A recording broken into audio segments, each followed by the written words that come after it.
Hello and welcome. This is Maria Vision. I'm your host Nizel Samuel, and today we are in a very, very special shrine. This is the shrine of Saint Frances Cabrini, and she is the mother of immigrants. And this is also a beautiful Jubilee site appointed by the Diocese of New York. And with me today is the executive director of this shrine, Ms. Julia Attaway.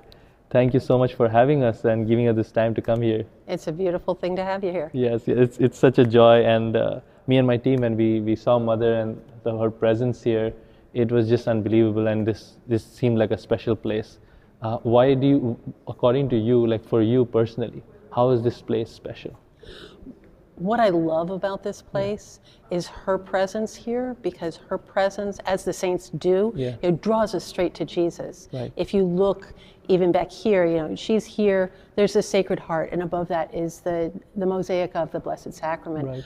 And the way that she draws you straight to Jesus is just fantastic. The symbolism of the whole place is beautiful.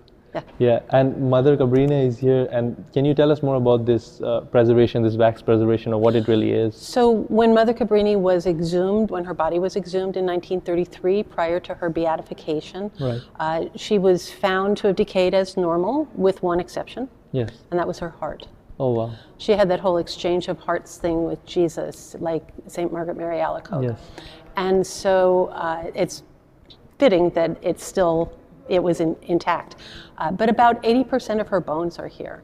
And the face and the hands are made of wax so that people can see her as a real person. Right. And it's very powerful, because when you can draw close to her and know that you're right here and she's right here and she's in heaven with Jesus, that makes your whole prayer life pop. Exactly. It's like it's just amazing. Like you're in two places at the same time. Right, right. And that, that depth that you can drive to, you can really talk. Your heart opens up in a different way. So this is also a Jubilee shrine. Correct. And this year is the year of hope. Yes. How do you think that Mother Cabrini is an exemplar of hope? Like, how has she brought hope to people? I think there are multiple ways. When we talk about hope, we get stuck in the here and now. We get stuck in expectations of things in this world. Right. And what the saints can teach us, and what she can teach us, is that when we hope in God, and that helps us through the journey, and that it's not just that we're hoping for the kingdom of God in heaven, but that here on earth as well. And because of that, it encompasses everything from perseverance, which she had a lot of, courage, boldness, deep faith, reliance on Jesus, not on ourselves. Right. And so when we look at the saints, we can say, this is, it expands our horizons. Right. You can think, it's kind of like when you think, I love Jesus, and then you look at the saints and they love Jesus, and so we learn to love more and to love bigger, and the same is true of hope. Yes. So do you about indulgences? Can you explain to the audience who's watching who do not know about this Jubilee year and what indulgences are, and how can we obtain it? Okay, so a plenary indulgence is a full remission of your the temporal consequences of sin. So if you break a window, and you say you're sorry, the window's still broken, something still has to happen to restore that, and that is true for our own sins as well, for other kinds of sins as well. And the plenary indulgence removes that. So there are several aspects to it. For example, you go to a Jubilee site. You attend Mass, you make your confession within a week or so of either side, or at the site itself. And you pray for the Pope's intentions. And then the really tricky one is that you have to be free from attachment to sin. In other words, sometimes we confess because we don't want to get in trouble. And to confess because we really don't want to sin. And we really want to love God with all our hearts or all our being. That's a different thing. In all honesty, there was a period of time when you brought that up, just reminded me that I just wanted to go for confession because I was traveling somewhere, and my family would there was this notion me growing up that what if something happened to me? Would I go to heaven? and the fear of that would just want me to make confession, not the real desire of like, okay, I'm going to confess because I don't want to do this sin anymore. Right. And that is something that it takes a lot of time to really to come to that grace, to understand that we really need to detach from sin. But a lot of times we start from the beginning, right? Yeah. We're just like, I don't want to go to. Yeah. Right. So you start where you start. Yeah. You can only move forward from where you are. Right. So. No, that's really beautiful. I want to also ask you that you being placed here, you said you were here for 5 years now, yeah. and how has this place impacted your spiritual life personally? What has changed for you to be a part of this mission with Mother Cabrini, and now in the special mission of this Year of Hope? I'm sure y'all are doing a lot of things here. Mother Cabrini was fierce. Yes. She is not a syrupy saint. She is very direct. She is very much an active. She is a mystic, but she is also a very active mystic. Right. Very much being the hands of Christ on earth. And so the other thing is she's a missionary. Right. So we don't just wait for people to come, because that's not missionary, right? And because we're not a parish, that means that we have to go out and we have to draw in. And so much of what we've done over the past 5 years is to reach out to other people, to reach out to other parishes, to pull people in. So we develop programming, we develop different kinds of events, including for the neighborhood. Right. So we have a neighborhood that is not primarily Catholic, and we have to reach out to them. So we'll do things, for the neighborhood moms. They'll do their toy and clothing swap here. Or when we had bust-in migrants, we reached out to our neighbors, and they brought us their extra winter coats so that we had something to give. And so we're very much integrated into the surrounding neighborhood because we have to be good neighbors. Yes. And if we're not, then they're going to know. Yeah. No, that's really beautiful. I wanted to ask you also about this shrine in particular. Why, I know we are in 3 places, right? The shrines of Mother Cabrini are in 3 places. Shrines, yes. So is this like the national shrine? No, this is not the national shrine. Okay. This is where her major relics are. And this site here, she bought the land herself in 1899. She bought it because on her 6th trip to the United States, she had opened 5 schools in 8 months. Wow. And she had to figure out how to pay for them. Yeah. So she came to northern Manhattan, which was rocks and mansions, and she bought a mansion, and she turned it into a boarding school for wealthy girls, and then she used all that beautiful tuition money to pay for the free education for hundreds of impoverished children.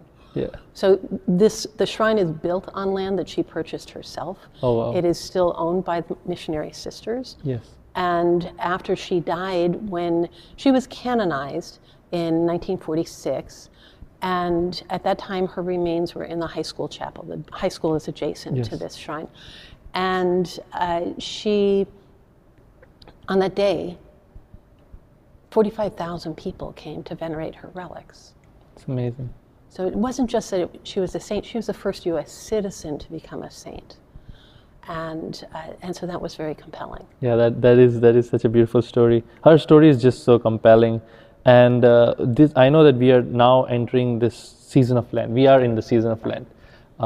What encouragement or what practice would you tell the people who are watching today? Like maybe 1 or 2 steps to really follow this Lent. I think that one of the most interesting things about this Lent is that we can look at giving up the things that keep us from hope. So That's we can look, right? Yeah. Isn't it? Think about it. What is it that prevents me from having more hope? And sometimes it's a thought process, right? Sometimes it's a word or a phrase in our heads that's discouraging us. Yes.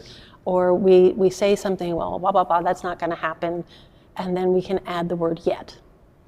Right? Or so we think about what it is that's keeping us from hope, and that's really worth giving up. Yeah. No, that's beautiful. That's just a beautiful thing, and thank you so much for having us here. It's such a joy. My pleasure. And it would be amazing if you could give us a tour and tell us more about the heart of Mother Cabrini and just also her story while we go around this beautiful shrine. Excellent. Thank you. Let's go.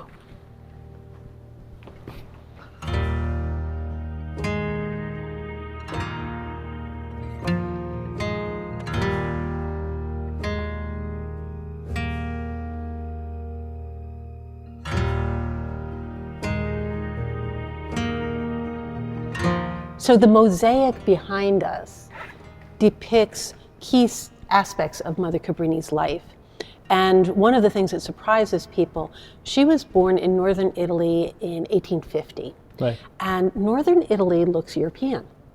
And southern Italy, most of the people we think of as being Italian have darker skin and dark hair. She actually had blonde hair and blue eyes. And we know that for a fact from her immigration papers. Right. Because it says that she had blonde hair and blue eyes and that she was 5 feet tall. I think 5 feet might be a bit of an exaggeration. Yeah. She's a very small woman. She was the 10th child in her family, and she was born 2 months prematurely. So she was very sickly most of her life. She also developed tuberculosis as a child. So often she was in bed. She had very limited ability to participate in life as most people did. However, one of the things she knew from a very young age that she was called to religious life, and she knew that she was called to be a missionary. Right. Which for a little girl on a farm is not your normal course of action, right? And so if you look up here, you can see her by a river. And what she's doing there is she'd make little boats out of paper, and she'd fill them with flowers as her missionaries, and she'd put them in the river to go off to China, because that's where she always thought she was going to go. Oh, wow. And it was a beautiful game. Do we know why she wanted to go to China? Her father would read aloud to her in the evenings from the Annals of the Propagation of the Faith. Okay. Now we have children's stories, but yes. That was what she got, and it really inspired her. And so she played this game, and it was a lovely game, until the day that she fell in and nearly drowned. Oh. And so from that time on in her life, she had a deep fear of water. And I find this fascinating because we think of our saints as having it all together yes. and everything being easy for them. And here's a saint who has a visceral fear. Right. And what she can teach us about fear and what she can teach us about overcoming the fears is really terrific. Yes. So she did grow up, when she grew up, she went to convent school right. when she was in what we'd call high school. Yes. And she loved being in the convent, and it was exactly what she wanted to do. And so when she graduated, she asked if she could join the sisters there. Right. And they said, "You're a beautiful human being, and you love Jesus, and you're such a good example, yeah. and you're sick." No. Yeah. So we now have a saint who understands disappointment as well. Yes. This is one of the most famous scenes that people know about because when she was asked to come to the United States, which she was asked to, once she finally became a sister, and she had still was thinking she wanted to go to China, even many, many years in. For 30 years of her life, she's thought she's going to China. And then she's approached about coming to the United States because of the massive waves of Italian immigration that came and the tremendous difficulty that the Italians faced. So they were, when they came, they faced a lot of prejudice. They received the lowest wages. They undercut the wages of the poor Irish. Yeah. So they were looked down upon. They were at the bottom of the immigrant heap. And they really didn't have much infrastructure from the church to help them with their faith. So she was asked to consider coming to the United States, which of course is the exact opposite direction from China. And not knowing what to do, she went to see Pope Leo XIII. And here you see her talking to him. Help me decide whether to climb the hill or shoot for the moon. And he says very famously, not to the east, but to the west. And he asks her to consider coming to the United States. And part of what's interesting about that, aside from the fact that she did not speak English and she didn't know anyone here, is that year she'd been told by a doctor she probably had about 2 years left to live. And so here she's going to come and get on a boat to go across an ocean when she's afraid of water. Yes. She doesn't really speak English. She's going into a difficult situation, no matter how you look at it. And she says yes. Well, why was she chosen? Why was she asked specifically? Did she do something before that where she was, or? I think she had such passion. She is such a missionary, had such a missionary heart. And she clearly wanted to go to the missions. She wanted to go to other countries and to help people who did not know God. She was just willing. She was willing. She had a tremendous heart. And to know that there are people who are struggling and suffering in other parts of the world who either had forgotten God in the stress of their immigration or had rejected him or didn't have any time because they were working 14-hour days. This is very appealing to her because their hearts. She didn't come to be a social worker. She came because the mix of the spiritual and temporal needs was overwhelming. Right. To me, just the thought of it is like extraordinary when someone like this, like in the world that we live in, so selfish, so self-centered, and someone just have nothing, but they just want to give people something. And sometimes like the fear of it, like what will I, like who am I to give somebody anything? I don't have nothing with me. And it's just extraordinary how but like it's saints not come. up to us to decide what we have to give. It's up to us to listen to what God wants us to give. Right. So many times we get stuck because we have what we want to give. Right. And it's not the same as what God is asking of us. Exactly. So, sometimes he asks us to do much smaller things with great love than the big things. When I talk to youth, I often say, we talk about what's God's will for your life. Right. And one of the things that I talk about frequently is that first, you're not going to get a GPS. That's not the way that it works. Right. The second thing is that, if you're looking for that big project in the future, you're probably going to trip over the person he put in front of you today. We have to start with where he is putting things in front of us. Right. And actually, we do know what God's will is for us today. We know who we need to forgive. We know who needs to forgive us. We know what we need to stop doing. And we know what we need to start doing. And it's when we're obedient to that knowledge that then we can learn to hear him more. The more we learn to hear him, the saints were great at hearing God's will. They became better and better at it. And the more we listen and the more we obey, the more he's going to ask of us. Right.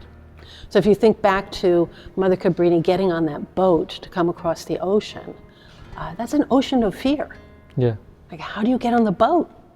What do you do? Yeah. Well, you get on because Jesus wants you on the boat. Right. Not because you want to be on the boat, but because he's asking you to be on the boat. Because where does he want you? He wants you to go through the fear with him. He'll be with you. Right. To get to the other side of the fear. Because he can do more with you on the other side of your fears. That is the true testament of hope, that I know that God is with me. Right. That is that's how we are called to be like pilgrims. She was a pilgrim of hope, that she knows that God is with her and all she's going to bring hope to other people. That's right. This is amazing. It wasn't that she came to do something nice for people. It's that she came because Jesus wanted her to go. Right. And one of the things when we look at her life and we think of all the things that she did, 67 schools and hospitals and orphanages across 3 continents before airplanes. How do you do that? She would say she only did one thing. And what she did was whatever God asked. What really was her spirituality about? What really was her drivenness towards doing this mission? Like, I'm sure the Eucharist was a big source of this whole thing. So from the time that she was a young woman, a young girl actually, she made a holy hour every day, or whenever she could. When she was on these ships, and sometimes she would be there 8, 9, 10 days, and there might be a priest who was on board but had not brought all of the ingredients for Holy Mass. With her fear of water, there was at one time when she was in a boat offshore of Panama, and she had been without the Blessed Sacrament, without the Eucharist, for 10 days. Oh my. And there was a church 2 miles away across the water. There's a woman afraid of water. She gets in a rowboat so that she can go to receive Mass. Jesus. It's just amazing. I think just that when you give your life to God, you don't even realize that how amazing things you're doing. It just seems like the simplest things. But somebody once asked me that, is it really hard to be a saint? But I don't think anybody thinks about it, whether it's easy or hard. That's not the question is, am I doing what God's asking of me? Yeah. You don't even need to ask that question. Exactly. So up here we have representations of different missions that she had. Yes. So she did schools, so you see the school children, hospitals, so you see the children here who are injured, and then she also did orphanages. Very much also supportive of the working people, the working class. So we have a miner here. She helped the miners in Scranton, Pennsylvania, because they were coal miners, and lots of cave-ins, lots of orphans, lots of black lung disease. Also miners outside of Denver, so where they're doing mineral mining. Yeah. Also, I saw her movie, and obviously her movie is amazing. But I'm sure there must be some things that you, being so involved in Mother Cabrini's heart, felt like they must have either didn't have the time to do it or they missed it. What were some of the things you think that really? So the thing that they got pretty well was her character. Yeah. The perseverance, the resilience, the compassion, all of which are technicolor in terms of character quality. What they did with the story was they condensed many things. Right. So things like the arson in a hospital actually took place in Chicago many years later, and they condensed it all into 2 hours and 20 minutes. Our goal here, when people come to visit, because I want them to know her, we want them to know her. And so what we do is take it to the next level. There are people who will come in and say, "Oh, well, she didn't pray enough in that movie." Yeah. And my response is, no, what you see is what kind of person you can become when you do pray enough. Right. No, that's a beautiful take to it. And I've heard people say that too. But but you cannot do such amazing things without God. Right. It's just impossible. No, it's not. It wasn't about her, and it was never about her. She didn't want it to be about her. And that's actually my personal prayer every day when I come in here is, don't let it be about me. Right. Don't let it ever be about me. Because once it's about me, it's not about Jesus. Right. And she would say, one of her things was, she said, I can do more with 3 humble, pious sisters than I can with 100 with pride, because the Lord can't enter a proud heart. Right. And really, if we think, okay, humility is not a popular concept these days, but when you really think about it, she was as happy to sweep an orphanage as she was to found one. Right. And one of the aspects of the charism that I love so much is that she talked about disponibilità, which is to make ourselves available to whatever God asks of us. Right. So there's a story about when she goes to teach in a school for a little while, and she asks a young girl to paint a picture of the infant Jesus. And one of the other sisters says, well, but Mother, she doesn't know how to do that. And Mother Cabrini turns to her and she says, do you think Jesus is only going to ask you to do things you know how to do? It's the growth and the being available to whatever he asks. And so much of the time we're not available to what he asks because we're stuck in what we want to give, and what we want to do. And would you like to tell us what this is? These are other additional first-class relics. So these were all collected by the missionary sisters over time. Not all of them obviously would be from the time of Mother Cabrini or hers. She carried a reliquary with 42 missionary saints that someone had given to her. She carried it everywhere, all the time. It's not here, it's in Italy. And that was, she called it her crusade. And that was, amazing. She would just hold on to it. Have you seen it? Yeah, it's in Italy. So it's like a box, or? I can show you a picture of it if you want.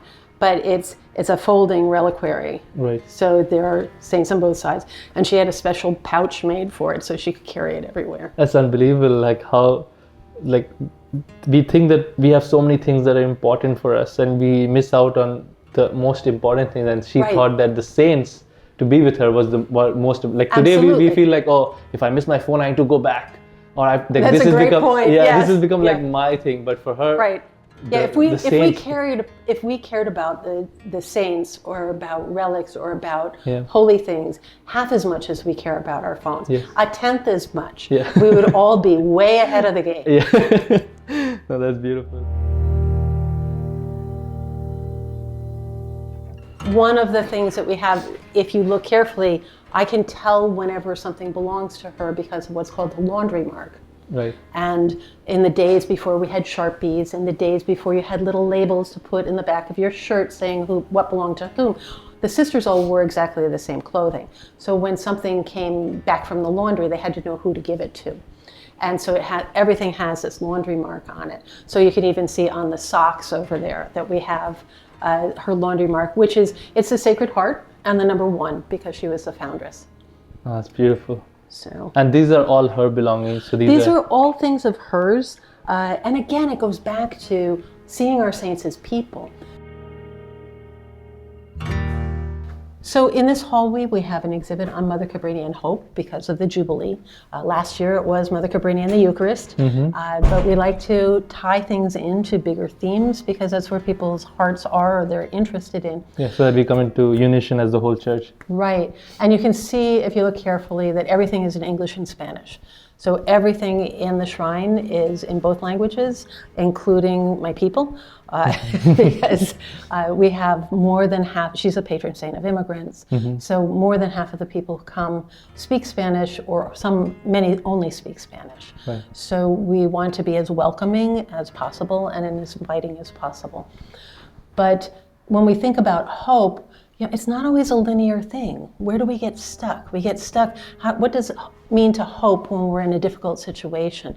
What does it mean to hope when we've been rejected? What does it mean to hope when we are facing opposition? Right. And so each of these panels has different stories that relate to that.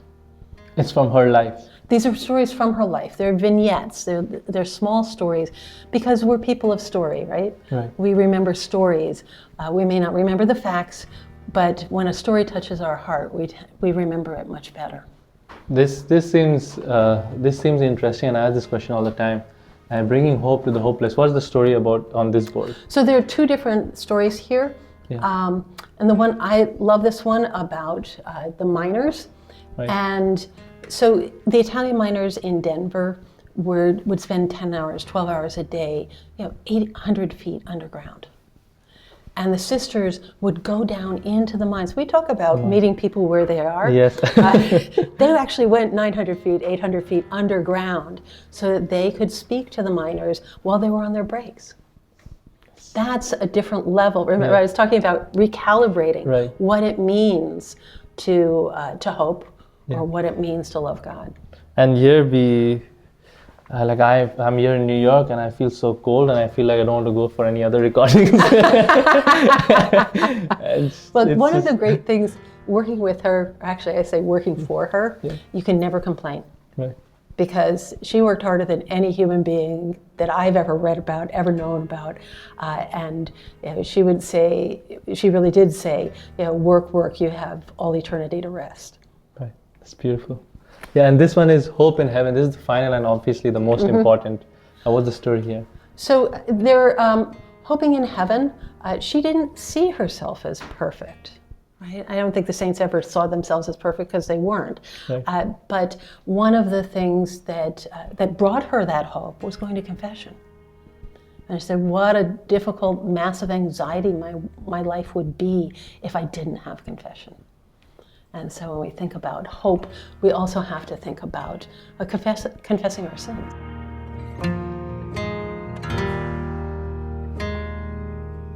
Last Friday, one of the things the Shrine is doing for the Jubilee is we have a series of nights of hope.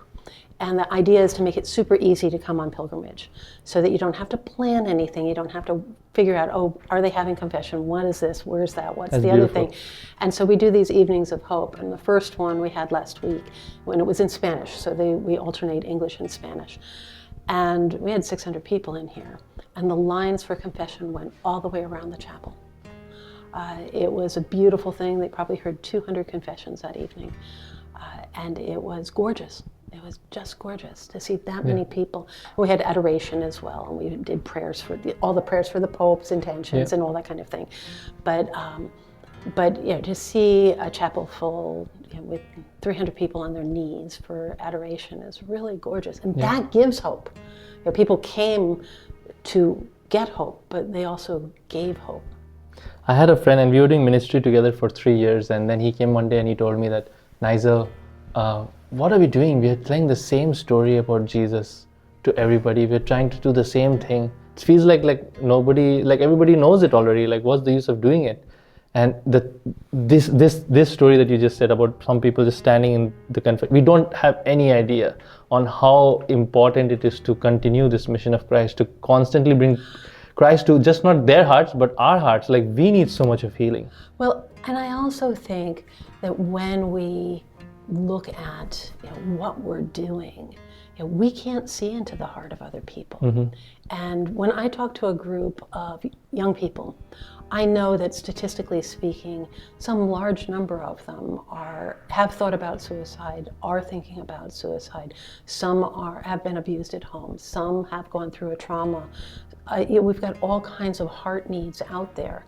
And that when I talk about Mother Cabrini, or when we talk about Jesus, we have to talk to the hearts, not just talk about the words, not just talk about what the Bible says, but really look at that from a perspective where what we're offering is what those words and what that story can give that's healing to the individual, even when we can't see into their hearts. It's unbelievable, so much of richness in our faith, and so less time to spread it. Well, that's Mother Cabrini would be totally with you on that one. She wanted to just keep going, and she one of her famous sayings was, "It's too small a world for what I want to do." So in this cabinet here, we have 3 miracle stories, modern day, things that have come, and this is the one with the gentleman who had the story about the denture. And I'll come back here and I'll show you what this is. The gentleman walks in one day and he says, "Oh, my grandfather met Mother Cabrini. He was a dentist. And I have a story to tell you." I said, "I know what that story is." And because we have this denture spring here. Well, we don't have denture springs anymore because that's not what dentists do anymore. But in 1914, Mother Cabrini's teeth hurt. She had dentures. She'd had them done in Paris, and they weren't fitting right. So she went down to a dentist where Rockefeller Center is now, and she had her dentures remade. And that dentist was this man's grandfather. And she was so pleased with the work that she said, "Here, keep this spring." Now that's a kind of weird gift, right? Yes. But she gave him the spring, and he kept it. And obviously she wasn't a saint yet, but everybody knew who she was, and this was a profound thing. So the family kept it. And then fast forward many, many, many years, and this gentleman's father has a massive stroke, and he is not expected to live. And by now, of course, Mother Cabrini is a saint, and they realize that they have a serious second-class relic, and probably even first class if the saliva is still in it. And so they pull out the spring and they pray to Mother Cabrini with touching the spring to the father, and he survives. Unbelievable. So, and I had this spring, I didn't know the story behind it. And about a month before the gentleman walked in, I found this handwritten note that goes with the spring. And this note is from the gentleman's uncle and explains the story. And but the gentleman didn't know that this is where the spring had ended up. Oh, wow. Because he had, the uncle had given the spring as a thank you to the shrine for safekeeping. So he had no, he just wanted to tell you the story. He came in and I was just, I know this story. I know exactly who. And I'm sure there are so many other miracles that have been unsaid. So when people come in, we want people to get to know her. Not just know about her, not just come and pray, but I'm fond of saying that what happens here is between the individual and Mother Cabrini and the Sacred Heart of Jesus. Right. And all we do is facilitate that and make it possible so that people can pray deeper, that they can grow more in faith, that they can grow to love her more and know more about her so that she can guide them to Jesus. It's not up to us. It's never up to us. That we have to make sure that we're focused on what she would focus on, right. which is always Jesus. And to ensure that people feel welcome so that they can approach Jesus and that they find comfort here. We have a large number of immigrants who come because she's a patron saint of immigrants. One of the things we ask every person who comes here when they come as a group is to pray for immigrants around the world. And I said, set aside, we're not asking you to pray about immigration policy. Right. We're asking you to pray for human beings who are struggling. Right. And so we have to be very mindful of cultural differences. Right. We have to be very mindful of the needs of people, of the fears. We have lots and lots of very frightened people right now. Yes. And we need to be very tender toward them. So this is the second-class relic that Mother Cabrini up at the orphanage. So this whole area here is focused on the orphanages, okay. and specifically the big one that was upstate, about 90 miles north of here. And this carriage, she would drive herself when she was up there. So because she's a farm girl, she liked right. to be able to do things. And she had that independent spirit, so she loved doing things herself. So when she bought a farm so that there would be food for the hospital in Chicago during World War I, she bought the livestock. So one of the other things that we ask everyone who comes to do is we give them what we call our pilgrimage card. Yes. You get one too. Perfect. I was going to say that. Are you going to give me your no? And on the front of it, there's the picture of Mother Cabrini at the age of 30, which is the year that she founded the Missionary Sisters. And on the back, we have these in English, Spanish, and Italian. Yes. On the back, there are 10 short prayers of hers. And these are taken from her retreat notes. And one of the things I like to point out is that there are no make-it-go-away prayers on this list. She was very good, as are all the saints, at accepting their crosses. And she had many, many crosses that she had to bear. But all of these prayers, and we can close with by reading through these, yes. are about making our hearts bigger and about loving God more. Right. Because when we're afraid, one of the ways through fear is to have bigger hearts. We have to have more love than we have fear. You know, we want the fear to go away, but actually we can drown the fear in love. Yes. If we love Jesus enough. So let me read these to you. Yes. In the Father, and the Son, the Holy Spirit. Amen. My God, I always want to follow you faithfully. Bless me in all I do, and do not permit me to distance myself from you, even for a moment. Transform me, set me on fire with your holy love. Accept my burning desire to prepare a place for you in my heart. Come into my soul and disperse any fog that darkens my vision. Jesus, consume all my faults with the ardent fire of your love. Spread wide the fibers of my soul and enable me to commit myself to you. Make my heart as wide as the universe. May I never think of myself, but always and solely of your glory.